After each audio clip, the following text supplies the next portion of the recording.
kevadis oli AXM-i testipäev, mis oli ka nagu miniralli. Siis me rääkisime juttu ekipaažiga Robert Pikatalu, tere!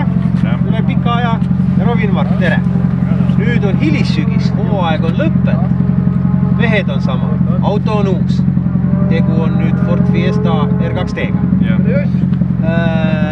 Nüüd nagu paslik olekski küsida, et millest see otsus tuli nüüd vahetada autot uueks hooajaks? No, mõtlesime, et oleks aeg edasi liikuda, vaadates aegu enda vana autoga ja siis võrreldes neid R2 tüüpi autosi, siis mõtlesime, et ju võiks R2 peale minna. Kuigi tegelikult Opel oli ju mootori poolt ju võimsam. Või ei olnud? Ei olnud. See on ikka kõvasti võimsam. Ja samas vaadates sinu vanust ja vaadates võib-olla tulevikku, et sellest klassist ju saabki juba minna sujuvalt junior WRC-sse üle. Kas oli ka selline mõte? Muidugi see oli kindlasti kohe mõtetes, et saab näiteks Rally Estonial kohe näiteks esimene hooaeg minna. Juba junior WRC-d sõita? Jah, näiteks. Aga no tegelikult, kui me nüüd vaatame, kes kõik on siin junior WRC-s, kas mitte junior WRC-s, vaid selles klassis Eestis sõitjad ja kes ilmselt uuel hooajal ka tulevad samasse klassi, kerge olema ei saa? Kerge olema kindlasti ei saa, aga eks anname endast parima. Ja siis sa oskad juba võrrelda, mis tasemel sa oled ja saad nagu vaadata, kuhu poole sa nagu pürgid. Ja. Aga kui me nüüd võtame lõppend hooaja kokku, sinu hinne nagu 5 palli punktisüsteemis? No ma arvan, 4. Kripeldama jäid, mis asjad? 2 katkestamist, et üks käigukasti pärast ja teine siis avarii pärast. See avarii oli Saaremaa. Yeah. Ja Robin sai natuke annatada ka ikkagi. Kuidas sul praegu tervislik seisund on üldse nüüd sellesse autosse istuda? Ei tea, et paranen vaikselt. Aga vaatame, kuidas on. Päris okei ei ole? Ei, veel ei ole. Aga kindlasti noor inimene ja paraned. Aga ja vaata, ma ei olegi niimoodi eriti rääkinud. See pauk tuli sinu poolele. Nüüd just ütlemegi kaardilugeja poolt, kui ebameeldiv see tagant järgi kõik on? Ei oskagi öelda, ei mäleta. Nii kiirelt? See käis kiirelt. Aga see oli ju tegelikult suht aeglane koht. Ütleme, ühes kohas te pääsesite väga napilt, sellest on ka videod olemas. Ja ta oli tükk maad ohtlikum ja kiirem. See võttis palju ekipaase ära. Ja oled sa nagu ise arvanud, kõrvalt vaadates ma nägin seda, võib-olla oli selline tunne, et oli palju rööbast lihtsalt ja haaras kinni. Ja sisekurvis oli ka mingi mätas ja siis ta võttis sinna esiratta kinni ja nii üle viskaski. Ja viimases servises viskas vasakpoolne esimene amort, viskas ka õli välja ja... Nii et jamasi ikka oli seal Saaremaa. Natukene, midagi hullu ei olnud. Aga praegu sa ei ole ju hetkel selle autoga sõitnud ühtegi kilomeetri. Hetkel ei ole, jah. Et sa isegi ei oska oodata, mis nagu praegu ees ootab, kui erinev ta Opelist on. Ei oska midagi praegu. Väiksem, kitsam, kergem. Kiirem kõvasti. Ja kindlasti on ta kiirem. Et nagu põnevust on, mida oodata. Kindlasti. Aga kui me nüüd vaatame järgmisesse hooaega juba, et mis plaanid, mida sõita, millist sarja, kus kohas hetkeseisuga tehtud on? Ütleme, kui kõik nagu oleks ideaalis. No hetkel ikka üritame kõik need Eesti etapid, Eesti meistrivõistlused kaasa sõita ja siis ka võib-olla mõne näiteks Rally Estonia või midagi sellist. Ja kindlasti tahame kuskil välismaale ka minna. Kui kaugel? Ei oska praegu niimoodi öelda.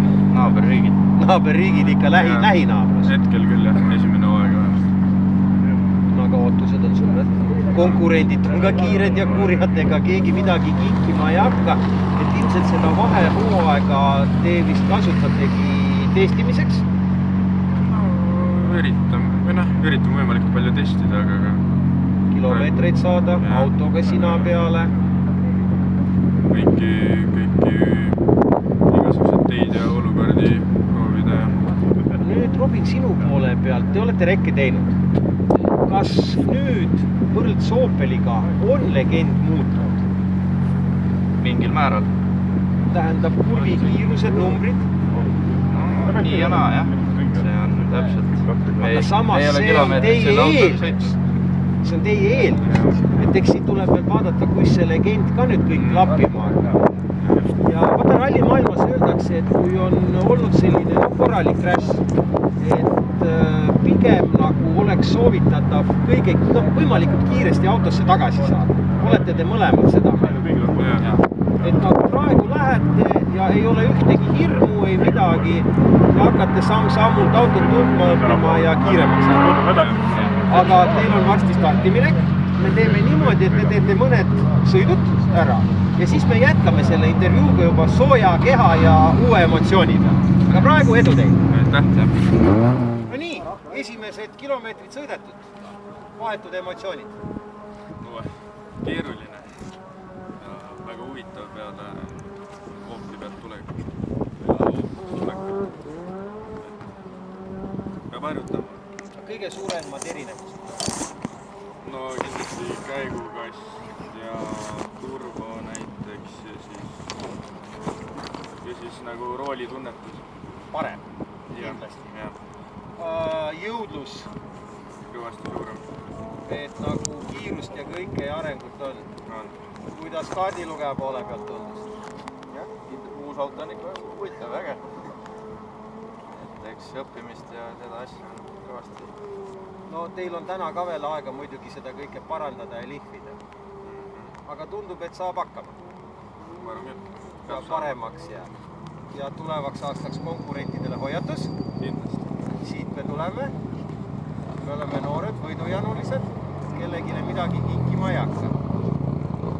Aga nüüd on muidugi hooaeg läbi saanud, uus hooaeg. Kui nii võtta, kui kõik läheb plaanipäraselt, siis homsega arvestades 2 kuu pärast hakkab. Uus rallihooaeg, 21. jaanuar. Aga võib-olla siinkohal oleks paslik tänada teie poolt ka kõige suuremaid sponsoreid ja toetajaid, kes teile selle kõige võimaldanud on. Ja nüüd te teete seda. No, kindlasti oma vanaisa Einot, oma ema Maris ja isa Tarmut. Et ilmselt nemad on siis kõige suuremad toetajad olnud, aitajad ja tundub, et nad hoiavad õla ja käe teil ka tulevikus saada. No, loodame. Suured tänud siis kõikidele nendele ralli.ee poolt ka ja ma usun kõikide teie fännide poolt.